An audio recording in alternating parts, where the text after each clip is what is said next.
Derby County have suffered their first defeat in 5 games as their run of 4 back-to-back wins comes to an end on the road at the Swansea.com stadium. Now, obviously heading into this game, it was always going to be a difficult task up against Swansea City, who are sort of just about safe now in my opinion, but it was always going to be difficult facing up against the teams in and around the bottom, and obviously this result does see Derby fall back to 21st place, now 2 points away from 20th, and obviously level on points with that of Cardiff City as they face up against Burnley on, I think it's Tuesday night. Now obviously, looking at this game, it was always going to be really difficult. It was always going to be difficult when you saw the likes of Callum Elder not involved. You saw Jerry Yates obviously not involved as well, and losing Ryan Nyambe as well in that back line. It was always going to be difficult for Derby County to be able to secure a victory here. But I think realistically, up until Swansea City scored, it did look a bit like a dead rubber.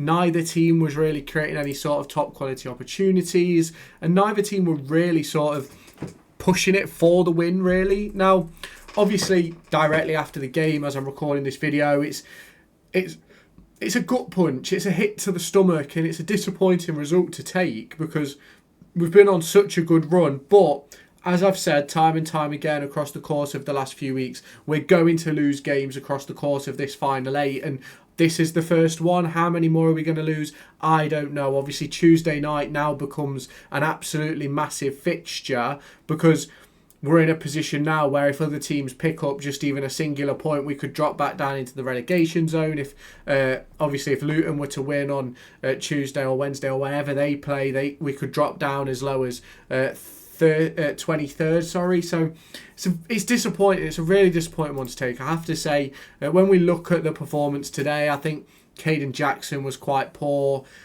One of those players who it was obviously, in my opinion, it was pretty much a coin toss of who was going to be that starting striker next to Marcus Harness, and I don't think we went with the right one. Obviously, we'll never know if it was the right one. Could it have been different if it was Mendes Lang? Could it have been different if it was Tom Barkhazen? Could it have been different if Lennon Wilden started up front? Obviously, Caden Jackson came off late in the game with a little bit of a, looked like a bit of a hamstring tweak after a really good opportunity, and he got tackled by, I think it was Joe Allen. Now, obviously, Lennon Wilden made his debut in the 89th minute, so congratulations to him. Something which you cannot underestimate for a young player is getting that debut early doors. Now, if we look at the numbers behind this game, 64% possession to 36 in Swansea City's favour. XG-wise, Derby County 0.64 to 0.25. If we're talking about shots, it's 12 shots for Derby, 3 for Swansea. 2 shots on target for Derby, 1 shot on target for Swansea City. It's not as if Derby County didn't have opportunities, because we certainly did, but there was never any real major ones that I could really sense, in my opinion.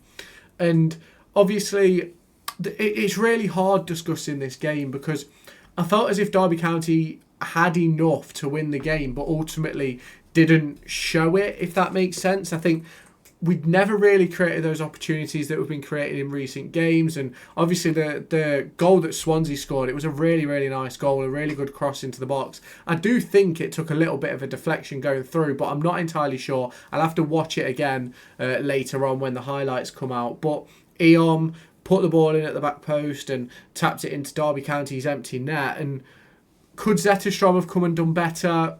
I think it was Langas at the far post. Could he have done better? I'm not entirely sure. It's a really difficult one. And obviously for Derby County, you look at the fixtures coming up, it don't get easier. We've got Burnley next, then we're away at Pompey, home to Luton. And realistically, our saving grace is the fact that we play Pompey, Luton, Hull and Stoke across the course of the next 5 games or 6 games or whatever it is. And obviously, they're going to be massive, massive fixtures for Derby because they need to make sure that they stay in the in that fight, really. If we go now and lose a couple in a row, we could easily find ourselves at the bottom of the table again, with Plymouth Argyle picking up a massive victory today as well. And I think the big question mark has to be is, why did we wait so long to make changes? I don't think we made our first change until about the 85th minute in the game, which I think personally was probably the wrong call. I put a tweet out on Twitter when they scored the goal, and I felt like we needed changes about 10 minutes earlier than that. I felt you look at bringing on a Mendes Lang, bringing on a Kenzo, a Barkhays, and even a Jeff Hendrick, and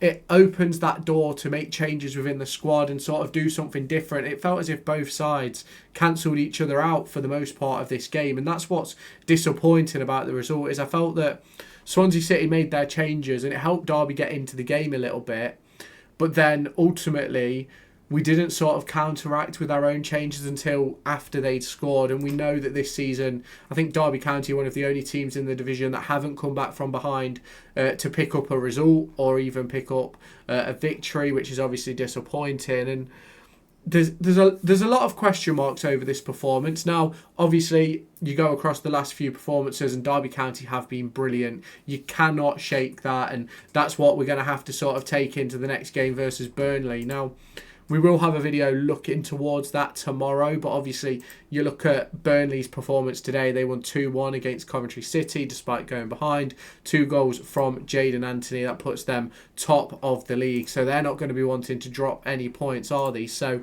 we're in a real difficult spot as we head towards that game. And it's just really difficult assessing this game because I don't think Marcus Harness was his best self today. Obviously, Caden Jackson wasn't great. Certainly believe that we missed Jerry Yates. And this is one of those games where you look at Lars Jørgen Salverson and think, if we'd have had him available, would this game have looked a little bit different? And I think the answer is probably yes. And then obviously you go on to some of the other players who aren't available: Corey Blackett-Taylor, Joe Ward, Ben Osborne, all those sorts of names who could have been involved today had they been available. And unfortunately, obviously they weren't.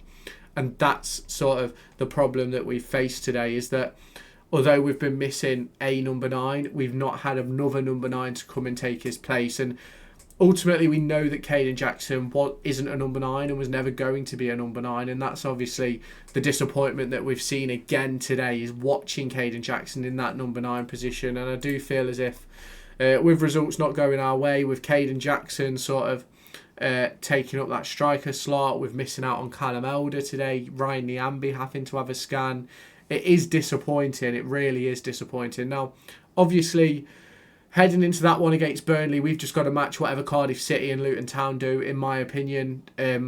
Just make sure we stay outside the relegation zone as we head into those games against the likes of Pompey, against the likes of Stoke, Hull, Luton Town. We've got to make sure that we're sort of leading the way. It's a sort of...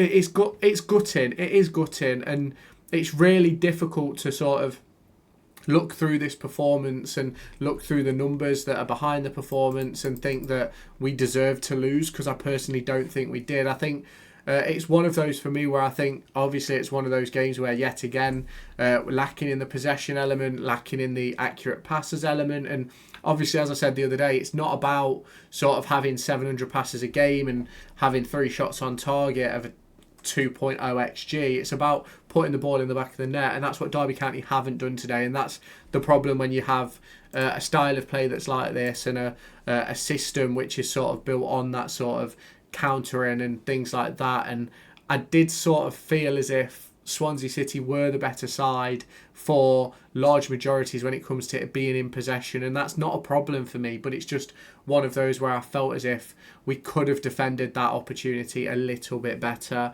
And obviously it's just one of those situations. We go again on Tuesday evening. I'm not entirely sure what time kickoff is on Tuesday, so shall we take a look? We kick off at 7:45 on Tuesday night against Burnley, back at Pride Park Stadium. There will be a match day vlog on Tuesday evening, so if you have not done so already, make sure you hit that subscribe button, turn on that notification bell, let me know your thoughts down in the comments, and I'll catch you in my next video.